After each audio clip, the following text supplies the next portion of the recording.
নবীজি বলেন মান সাব্বাহাল্লাহ ফি দুবুরি কুল্লি সালাত সালাসা ওয়া সালাসিনা ওয়া হামিদাল্লাহ সালাসা ওয়া সালাসিনা ওয়া কাব্বারাল্লাহ সালাসা ওয়া সালাসিনা।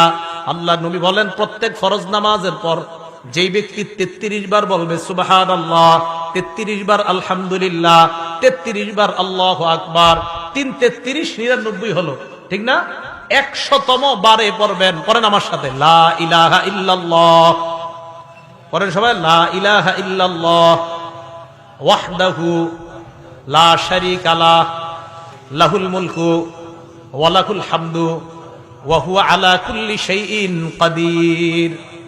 আপনি 99 বার পড়ার পর এটা পড়বেন শেষে লা ইলাহা ইল্লাল্লাহু ওয়াহদাহু লা শারীকা লাহ লাহুল মুলকু ওয়া লাহুল হামদু ওয়া হুয়া আলা কুল্লি শাইইন। যদি পারেন আর কি, এটা না পারলে 34 নম্বরে আল্লাহু আকবার পড়বেন।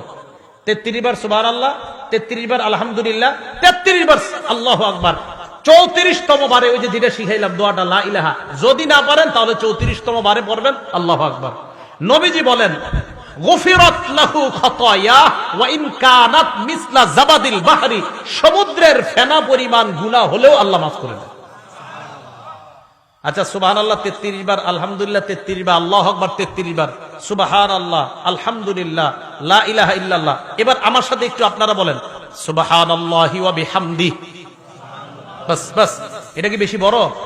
ক্বালা রাসূলুল্লাহ সাল্লাল্লাহু আলাইহি ওয়াসাল্লাম, আল্লাহ নবী বলেন মান ক্বালা সুবহানাল্লাহি ওয়া বিহামদিহি মিআত মাররাতিন ফিল ইয়াউম, কেউ যদি দৈনিক 100 বার এতটুকু শুধু পড়বে সুবহানাল্লাহ ওয়া বিহামদি, বাস পড়েন তো দৈনিক কয়বার?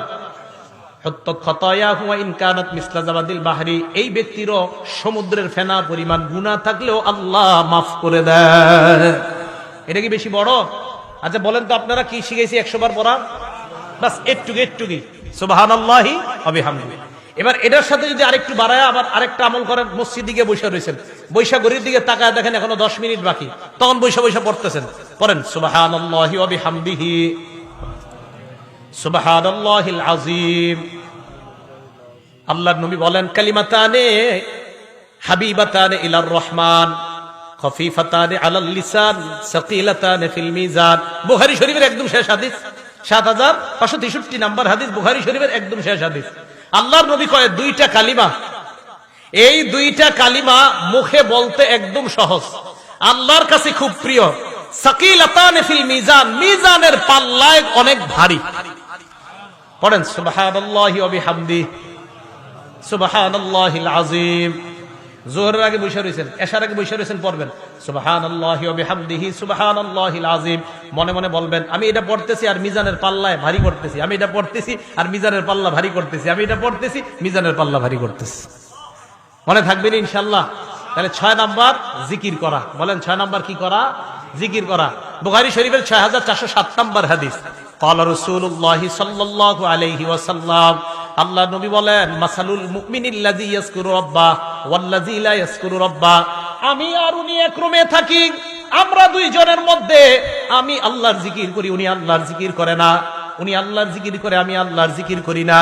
আল্লাহ নবী বলেন মাসালুল হাইয়্যি ওয়াল মাইয়িত, আমি জিকির করি না, আল্লাহ নবী কয় তোমার দৃষ্টান্ত মরা ব্যক্তির মতো, ওই ব্যক্তি জিকির করে তার দৃষ্টান্ত হলো জীবিত ব্যক্তির মতো।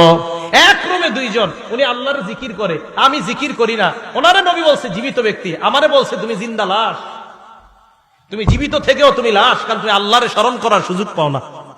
বুখারী শরীফের 6407 নাম্বার হাদিস। যে জিকির করে সে জীবিত ব্যক্তির মতো, যে জিকির করে না সে মরা ব্যক্তির মতো। আল্লাহ আমাদেরকে হেফাজত করেন।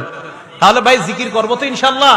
সূরা আহজাবের 41 নাম্বার আয়াত আল্লাহ বলেন ইয়া আইয়ুহাল্লাযীনা আমানুযকুরুল্লাহা যিকরান কাসীরা, হে ঈমানদারগণ তোমরা বেশি বেশি আল্লাহকে স্মরণ করো। ওয়াসাব্বিহুহু বুকরাতাও ওয়া আসীলা, সকাল সন্ধ্যায় বেশি বেশি আল্লাহর তাসবিহ পাঠ করো। তাহলে 6 নাম্বার আল্লাহর জিকির করা। 7 নাম্বার ভালো মানুষদের সাথে ওঠা বসা করা। বলেন 7 নাম্বার কাদের সাথে ওঠা বসা করা? বড়ুয়া মাদ্রাসা যাবেন, এই যে এই মাদ্রাসাটা যেখানে আসছি আমরা, হ্যাঁ এই মাদ্রাসার নাম কি হুজুর? জীবনপুর আশরাফুল উলুম মাদ্রাসা, এখানে যাবেন।